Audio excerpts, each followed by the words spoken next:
அவருக்கு முன்னாடியே இப்படி நடந்துக்கிறதும் பண்ணுறது தான் பையன்ற ஒரே காரணம் தானே, மற்றபடி பண்ண முடியுமா?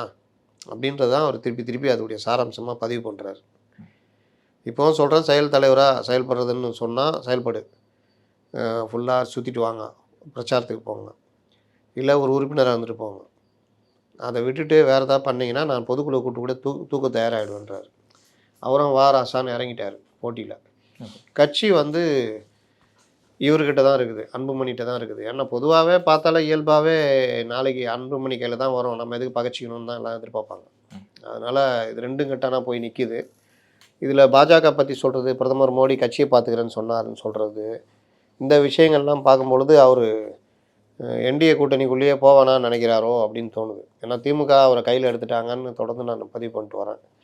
அப்போ அவரை கையில் எடுத்ததுடைய விளைவாக இந்த மோதல் நடந்திருக்கலாமோ அப்படின்னு. ஆனாலும் அதிமுக இயல்பான கூட்டணின்றாரு. அதனால் இது எப்படி போகும்னு தெரியாது. இப்படி ஒரு புரட்டு அப்படி ஒரு புரட்டு புரட்டுறாரு.